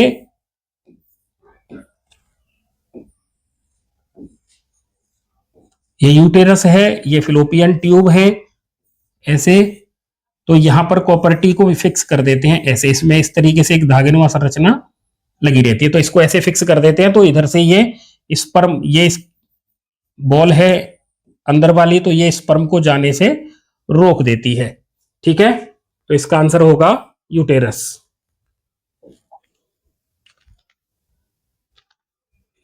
ओरल पिल्स कंटेन, तो ये हार्मोन्स होता है इनमें, पहले चर्चा हो चुकी है प्रश्न पर। बेट पॉलिनेशन, चमगादड़ द्वारा जो परागण की क्रिया होती है उसे किस नाम से जानते हैं? सिरेप्टो चिरेप्टोफिली, हाइड्रोफिली, एंटोमोफिली या फिर कोई नहीं? तो इसका राइट आंसर होगा पहला, ठीक है, चिरेप्टोफिली, ठीक है, चमगादड़ परागण। Pollen grains stored at low temperature in, मतलब इनको भविष्य के लिए सुरक्षित रखना हो तो -196 डिग्री सेल्सियस टेम्परेचर पर पोलन को स्टोर किया जाता है। पोलन को स्टोर किया जाता है किसके रूप में? पोलन बैंक के फॉर्म में, मतलब एक पोलन बैंक बना ली है। तो ये जो -196 डिग्री सेल्सियस टेम्परेचर है ये किसकी वजह से होगा? तो इसमें आएगा लिक्विड नाइट्रोजन, लिक्विड नाइट्रोजन। तो इसका राइट आंसर होगा पहला लिक्विड नाइट्रोजन, वाटर नहीं होगा, एयर नहीं होगी, एल्कोहल नहीं होगा। तो राइट आंसर क्या होगा? लिक्विड नाइट्रोजन, ठीक है। चलो आगे देखें अगला प्रश्न। सीडलेस फ्रूट विदाउट फर्टिलाइजेशन, बिना निषेचन के बीज रहित फल बनाए जाते हैं, बिना निषेचन के बीज रहित फल बनाए जाते हैं, तो इस घटना को क्या कहते हैं? पार्थेनोकार्पी, क्लिस्टोगेमी, पॉलीप्लॉइडी या फिर जीटेनोगेमी? तो इसका आंसर क्या होगा? पार्थेनोकार्पी। देखो क्लिस्टोगेमी ये तो कैसे फूल हैं, ये हमेशा बंद रहते हैं। पॉलीप्लॉइडी ये घटना इसकी नहीं होगी। जीटेनोगेमी ये पॉलिनेशन से संबंधित टर्म है, पॉलिनेशन से संबंधित बात है ये। तो इसका राइट आंसर होगा पार्थेनोकार्पी। क्या होगा? पार्थेनोकार्पी, ठीक है। अगले प्रश्न को देखें। ओव्यूल इज, बीजांड को अपन और किस नाम से जानते हैं? Megasporangium, microsporangium, thalamus, stigma. देखो स्टिग्मा ये तो किसका भाग है? किसका भाग है ये? गाइनोसियम की पिस्टिल का भाग है ये, है ना, पिस्टिल का भाग है ये तो। और थैलेमस ये होगा नहीं क्योंकि ये पुष्पासन है ना। माइक्रोस्पोरेंजिया मेल के लिए काम में आता है, वो मेगास्पोरेंजिया ये फीमेल के लिए काम में आता है। भैया ये मेगास्पोरेंजिया बीजांड किसका पार्ट है? फीमेल का, इसलिए हम इसको नाम क्या देंगे? मेगास्पोरेंजियम। तो ओव्यूल का ही दूसरा नाम है मेगास्पोरेंजिया, है ना, ओव्यूल का ही दूसरा नाम है मेगास्पोरेंजियम। तो राइट आंसर क्या होगा? पहला वाला राइट आंसर होगा। आउटर सीड कोट कॉल्ड, मतलब बाहरी बीज आवरण, बीज के ऊपर जो बाहर का आवरण है उसे किस नाम से जानते हैं? टेस्टा, टेगमेन, एंडोस्पर्म, माइक्रोपाइल। तो देखिए माइक्रोपाइल तो बीजांड का द्वार है, जिसे बीजांड द्वार कहते हैं। एंडोस्पर्म ये एम्ब्रियो को पोषण देता है। टेस्टा और टेगमेन में से राइट आंसर होना चाहिए। मैंने आपको इससे पहले वाले प्रश्न में बताया था कि ये जो टेस्टा और टेगमेन है ये कैसे बनते हैं। तो ओव्यूल के ऊपर जो दो इंटेग्यूमेंट होते हैं तो उसमें से आउटर इंटेग्यूमेंट तो बनाता है टेस्टा और इनर इंटेग्यूमेंट बनाता है टेगमेन। तो आउटर सीड कोट को अपन क्या कह रहे हैं? टेस्टा कहते हैं। क्या कहते हैं? टेस्टा कहते हैं। देखिए इधर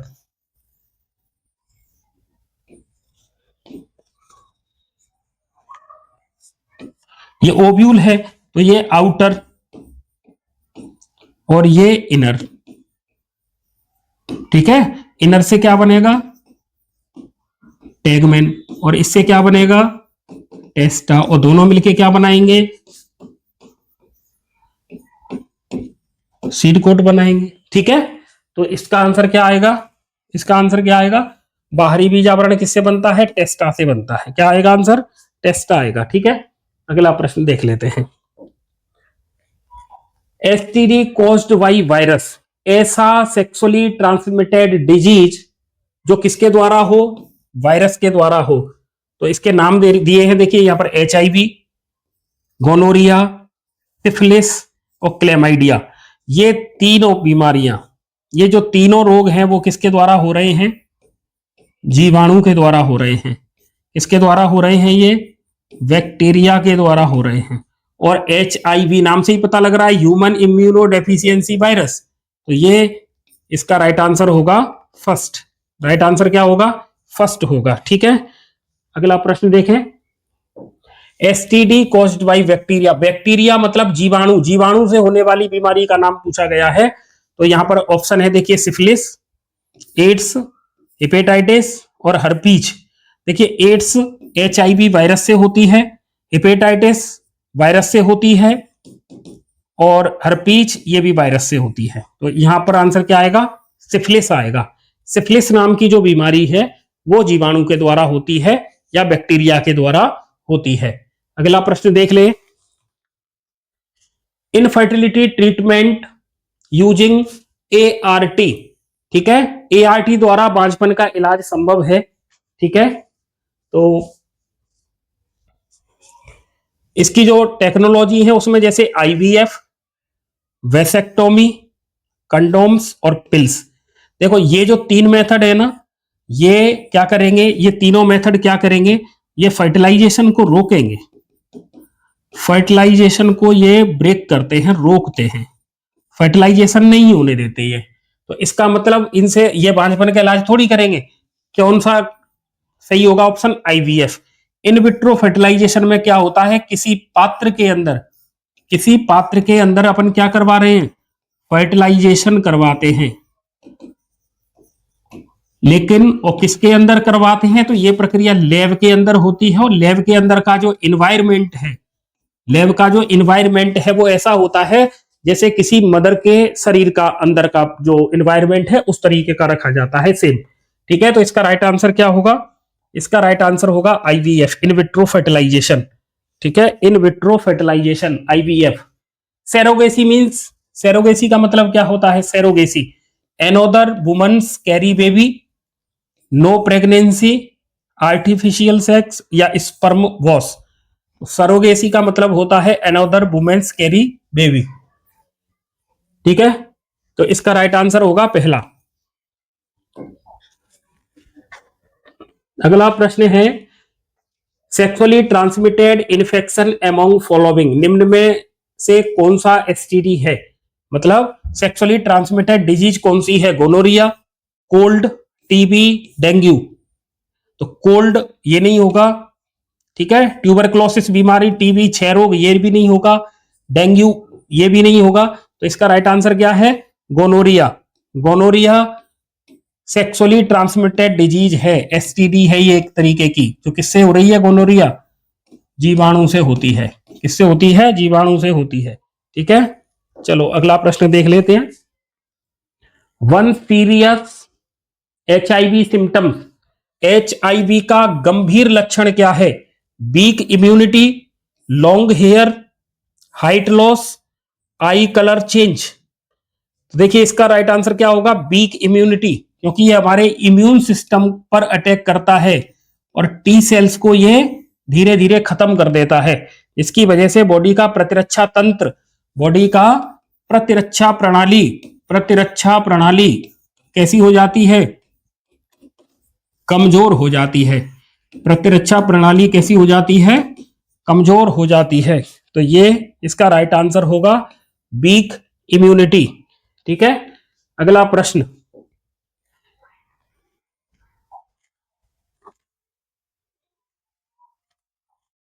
गोलियों का दुष्प्रभाव, common side effect of oral pills, blindness, क्या इनसे कोई अंधा हुआ है आज तक? तो ये तो नहीं होगा। कैंसर, ये भी नहीं होगा। हाइट इंक्रीज होती हो तो ऐसा नहीं होगा। तो एक ही ऑप्शन बचा है, यही इसका राइट आंसर होगा, नोजिया, ठीक है। अगला प्रश्न देखें, टेस्ट फॉर प्रेगनेंसी डिटेक्ट, गर्भ जांच में पता चलता है या फिर गर्भ जांच का पता कौन से हार्मोन की वजह से लगता है? ऐसा भी हो सकता है। तो किससे पता लगेगा? HCG, LH, progesterone, testosterone. देखो टेस्टेस्टेरोन तो मेल में पाया जाता है, इसको तो वैसे ही हटा दो। प्रोजेस्टेरोन ये भी नहीं होगा। LH ल्यूटिनाइजिंग हार्मोन ये भी नहीं होगा। तो क्या बचा? एक human chorionic gonadotropin hormone, HCG।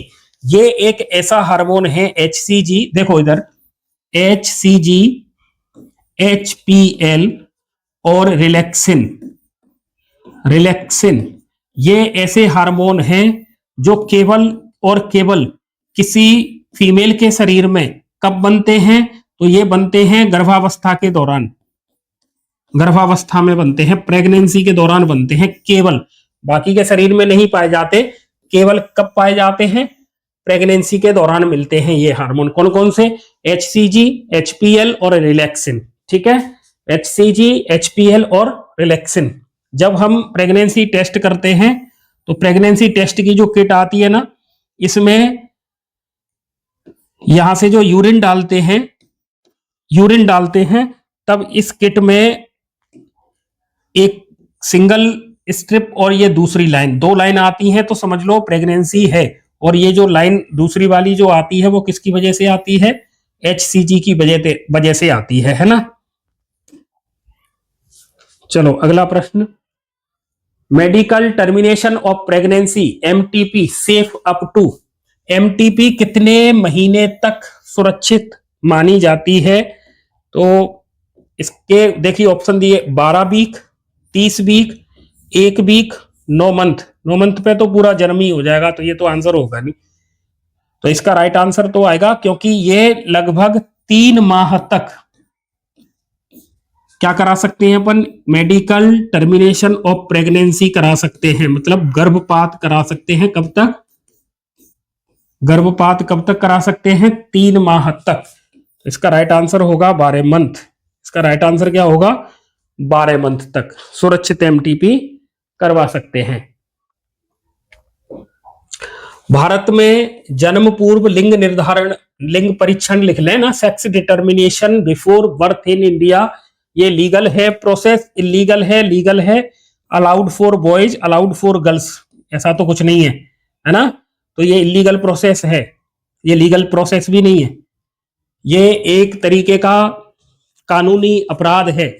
ठीक है, जन्म से पहले लिंग परीक्षण कराना, लिंग परीक्षण कराना ये कैसा है? ये कानूनी अपराध है। ऐसा करने पर सजा का प्रावधान है। ठीक है, और ऐसा करना भी नहीं चाहिए। ठीक है, ये एक इलीगल प्रोसेस है। अगला प्रश्न देख लेते हैं, एमनियोसेंटेसिस का दुरुपयोग क्या है? एमनियोसेंटेसिस एक मेथड है, इसमें क्या करते हैं? एमनियोटिक फ्लूइड को निकालते हैं। ठीक है, और इसके द्वारा हमें यह पता लगाते हैं कि गर्भ में जो एम्ब्रियो है, फीटस है, उसमें कोई क्रोमोसोमल डिसऑर्डर तो नहीं है, डिसऑर्डर तो नहीं है, कोई गुणसूत्रीय विकार तो नहीं है। गुणसूत्रीय विकार का पता लगाने के लिए एमिनोसेंटेसिस कराते हैं, लेकिन आज इसका दुरुपयोग भी होता है, और एमिनोसेंटेसिस के द्वारा XX या फिर XY क्रोमोसोम, इनके बारे में अपन पता लगा लेते हैं। इसका मतलब हम लिंग निर्धारण या भ्रूण का क्या करवा रहे हैं? परीक्षण करवा रहे हैं, और यह भी एक तरीके का इलीगल प्रोसेस है। तो एमनियोसेंटेसिस का दुरुपयोग कहां हो रहा है? Sex determination. इसका राइट आंसर ये होगा। ओव्यूलेशन नहीं होगा, मेंस्ट्रुएशन नहीं होगा, पॉलिनेशन नहीं होगा। इसका राइट आंसर होगा first. Methods of diagnose foetal chromosome defect, भ्रूण के गुणसूत्र दोष की जांच अपन किस टेक्नोलॉजी से करते हैं? अभी नाम आया था, एमिनोसेंटेसिस के द्वारा कर लेते हैं। ठीक है, MTP इसका ऑप्शन नहीं होगा, क्योंकि ये मेडिकल टर्मिनेशन ऑफ प्रेगनेंसी है। वेसेक्टोमी, तो इसमें वासा डिफरेंस को काट देते हैं, ये भी नहीं होगा।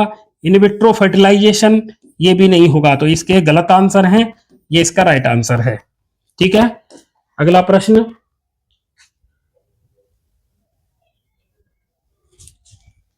ये क्वेश्चन अपन ने पहले कर लिया है। ठीक है, vasectomy is male sterilisation, female sterilisation, condom या फिर IUD? तो इसका राइट आंसर होगा मेल स्टेरिलाइजेशन, क्योंकि इसमें वासा डिफरेंस को कट कर दिया जाता है। देखिए इधर ये मैंने एक टेस्टिज बनाया, यहां से ये वासा डिफरेंस जा रहा है इधर, तो ये क्या करते हैं? यहां से वासा डिफरेंस को कट कर देते हैं यहां से, और वासा डिफरेंस को कट करने के बाद इसके सिरे को धागे से ऐसे बांध देते हैं। तो इस मेथड को कहते हैं वासा डिफरेंस। तो वासेक्टोमी, तो वेसेक्टोमी का जो प्रोसेस है वो किसमें यूज किया जाता है? मेल में। एक फीमेल के लिए मेथड होता है ट्यूबेक्टोमी, जिसमें जो फिलोपियन ट्यूब होती है, तो इस फ्लोपियन ट्यूब को यहां से कट करके इसके दोनों सिरों को इस तरीके से धागे से बांध दिया जाता है। ठीक है, तो इस तरीके से ये दो प्रोग्राम है, एक वेसेक्टोमी जो मेल के लिए है, ट्यूबेक्टोमी जो फीमेल के लिए है। लेकिन इस प्रश्न का राइट आंसर क्या होगा? मेल स्टेरिलाइजेशन ये होगा। ठीक है,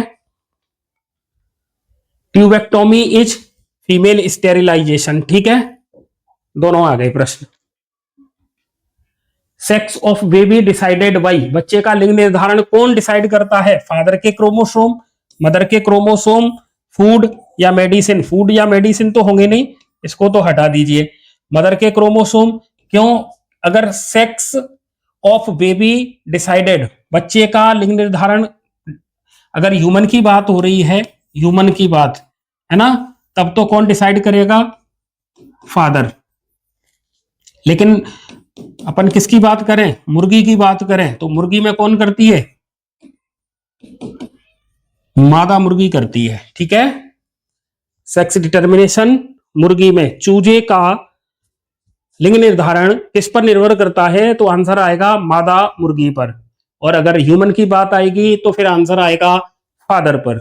ठीक है, तो इस तरीके से ये सेक्स डिटर्मिनेशन बेबी का डिपेंड करता है ह्यूमन में, तो आपका आंसर आएगा फादर पर। ठीक है, human chorionic gonadotropin HCG secreted by, HCG का स्राव कहां से होता है? HCG का स्राव, HCG का सिक्रेशन कहां से हो रहा है? टेस्टिज से, ओवरी से, पिट्यूटरी ग्लैंड से या प्लेसेंटा से? देखो टेस्टिज ये तो होगा नहीं, क्योंकि टेस्टिज तो किस में पाए जाते हैं? मेल में, इसको तो हटा दीजिए। ओवरी नहीं होगा, पिट्यूटरी ग्लैंड नहीं होगी, तो इसका राइट आंसर क्या होगा? प्लेसेंटा। जब प्लेसेंटा बन जाएगा, जब प्लेसेंटा बन जाएगा तभी बॉडी में ये हार्मोन निकलेगा, इसीलिए ये प्रेगनेंसी की टेस्टिंग के काम भी आता है HCG। तो इसका सिक्रेशन कहां से होता है? प्लेसेंटा से होता है। जैसे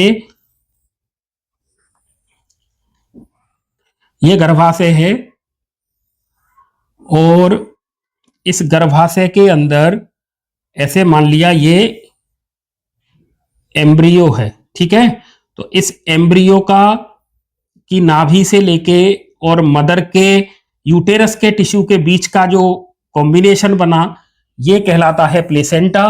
और जब ये प्लेसेंटा बनेगा तो मां के ब्लड में एक हार्मोन सीक्रेट होगा जिसको HCG कहते हैं। ठीक है, और ये HCG प्रेगनेंसी की टेस्टिंग के काम भी आता है।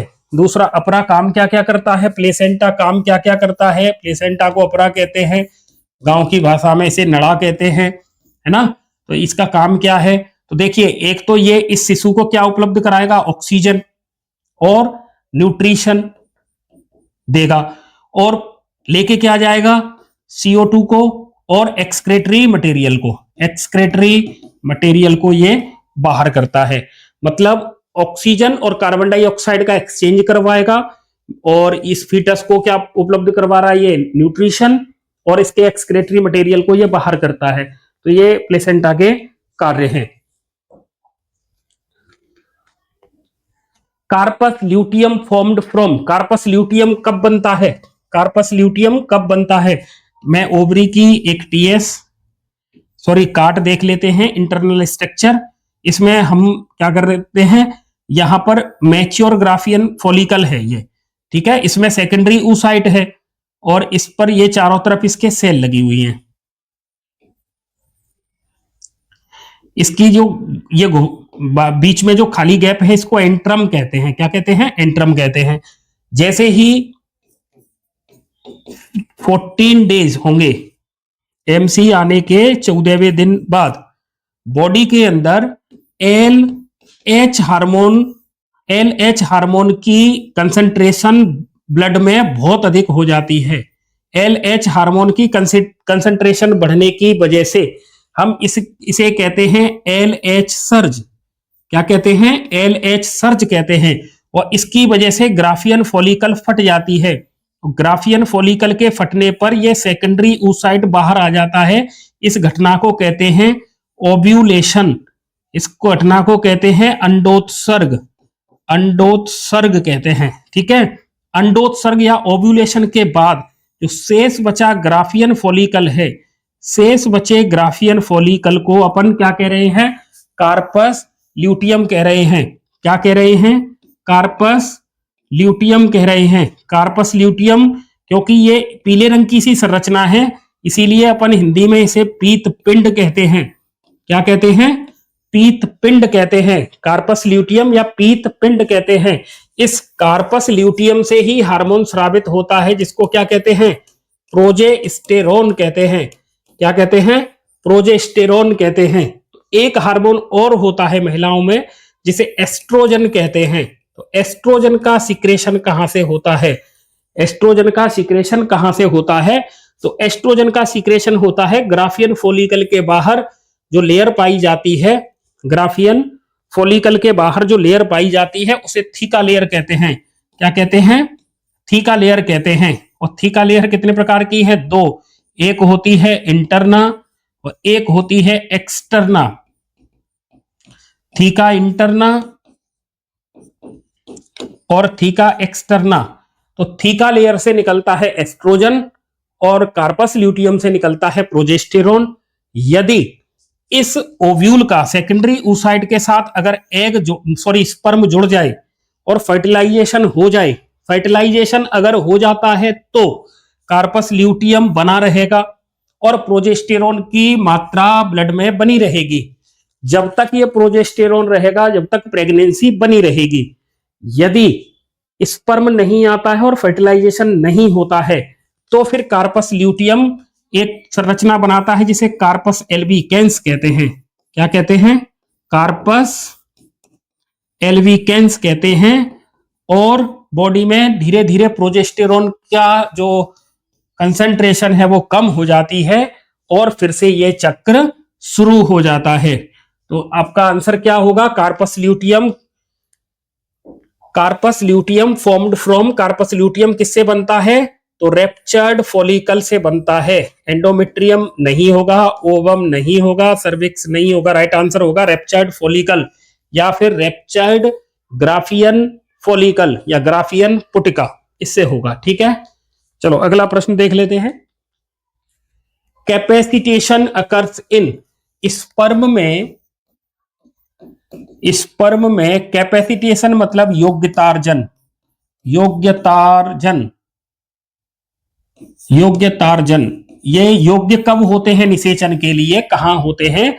तो ये टेस्टिज में, तो यहां तो बनते ही हैं। स्क्रोटम ये टेस्टिज के बाहर का भाग है।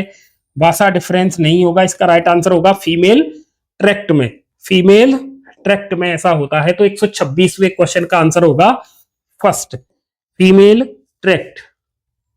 रिलैक्सिन रिलीज्ड ड्यूरिंग, रिलैक्सिन जो हार्मोन है वो कब स्रावित होता है? चाइल्ड बर्थ के दौरान, फर्टिलाइजेशन के दौरान, इम्प्लांटेशन के दौरान या मेंस्ट्रुएशन के दौरान? ये नहीं होगा, ये नहीं होगा, ये नहीं होगा। इसका आंसर होता है डिलीवरी के समय, जब चाइल्ड का बर्थ होने को होता है तब ये स्रावित होता है। तो इसका राइट आंसर होगा पहला। और रिलैक्सिन हार्मोन का सिक्रेशन कहां से होता है? तो ओवरी से। कहां से होता है? ओवरी से। और कई जगह पर आपको प्लेसेंटा भी मिलेगा इसका आंसर, है ना? तो आपको याद रखना है ओवरी और प्लेसेंटा, जो भी ऑप्शन में हो उस हिसाब से आप आंसर देंगे। अगला प्रश्न देख लेते हैं। Graafian follicle ruptured due to, graafian follicle फटता है, किसकी वजह से ग्राफियन फॉलिकल फटता है? इससे पहले वाले प्रश्न में अपन ने चर्चा की थी, जब मासिक धर्म चलता है या 14वें दिन शरीर के अंदर ब्लड में LH की कंसंट्रेशन बहुत अधिक हो जाती है। LH की सांद्रता का अधिक बढ़ना क्या कहलाता है? LH सर्ज कहलाता है। क्या कहलाता है? LH सर्ज कहलाता है। और इसकी वजह से ग्राफियन फॉलिकल परिपक्व, ग्राफियन फॉलिकल या पुटिका फॉलिकल ये फट जाती है, ये फट जाती है, जिससे क्या होगा? अंडाणु, कौन सा अंडाणु? द्वितीयक, सेकेंडरी oocyte, सेकेंडरी oocyte ये तो बाहर निकल जाता है। और ग्राफियन फॉलिकल का जो शेष बचा भाग है वो किस में कन्वर्ट हो जाता है? वो कन्वर्ट हो जाता है कार्पस ल्यूटियम में। कार्पस ल्यूटियम में कन्वर्ट हो जाता है। तो इसका राइट आंसर क्या होगा? Graafian follicle rupture due to LH surge. LH surge की वजह से ग्राफियन फॉलिकल फट जाती है और ग्राफियन फॉलिकल से बन जाता है कार्पस ल्यूटियम और सेकेंडरी oocyte ओव्यूलेशन के तहत अंडाशय से बाहर निकल जाता है। ठीक है, चलो अगला प्रश्न देख लेते हैं। Attachment of blastocyst to uterus. Blastocyst uterus के साथ जुड़ता है। ठीक है, तो इस घटना को अपन क्या कहते हैं? Implantation, gastrulation, parturition, ovulation. ये नहीं होगा, ये नहीं होगा और ये भी नहीं होगा। तो इसका राइट आंसर क्या होगा? इम्प्लांटेशन, अंतररोपण। अंतररोपण इसको कहते हैं, अंतररोपण।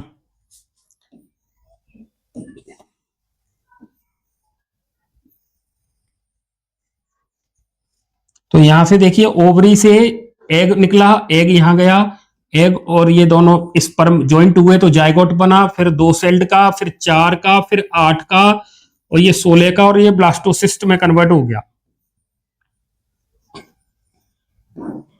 ठीक है, और ब्लास्टोसिस्ट किससे जाके जुड़ जाए? गर्भाशय की भित्ति के साथ जुड़ जाए।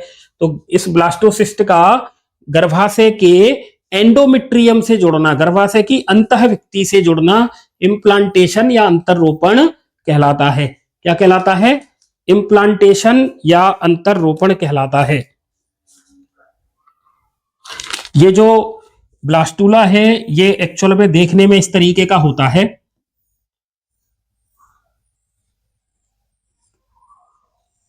ये इसकी आउटर वॉल है, ये इसकी आउटर वॉल है, ये इसके अंदर कोशिकाओं का समूह है, अंदर की तरफ है, इसीलिए हम इसे इनर सेल मास कहते हैं।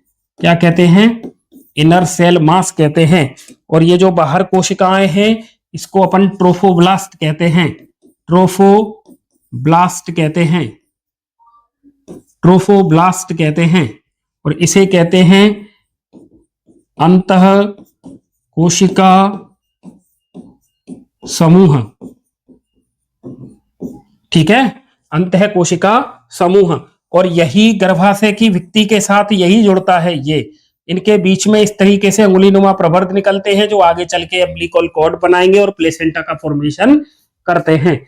तो ये है कोरकपुटी और ये इसमें एक गुहा है जिसे कहते हैं कोरक गुहा, ब्लास्टोसील। कोरक गुहा या ब्लास्टोसील। तो ट्रोफोब्लास्ट से तो क्या बनता है? तो ट्रोफोब्लास्ट या पोष स्तर से तो बनता है अपरा का फॉर्मेशन और इनर सेल मास या अंतः कोशिकाओं का जो समूह है ये बॉडी के अलग अलग ऑर्गन्स बनाने का काम करती हैं, सेल्स। तो इसका राइट आंसर क्या होगा? इम्प्लांटेशन। क्या होगा? Implantation. Tail of sperm formed from. शुक्राणु की पूंछ किससे बनती है? तो शुक्राणु की पूंछ किससे बनती है? न्यूक्लियस से। न्यूक्लियस तो सबसे टॉप पर है तो इससे तो बनेगी नहीं। माइटोकॉन्ड्रिया से, माइटोकॉन्ड्रिया मिडिल पीस में है तो ये भी नहीं होगा। गोल्जी बॉडी से, गोल्जी बॉडी से तो एक्रोसोम बनता है। गोल्जी बॉडी से क्या बनता है? एक्रोसोम। और एक्रोसोम तो उसके शीर्ष में पाया जाता है तो इससे भी पूंछ नहीं बनेगी। तो इसका राइट आंसर होगा सेंट्रियोल। राइट आंसर क्या होगा? सेंट्रियोल। एक स्पर्म में कितने सेंट्रियोल पाए जाते हैं?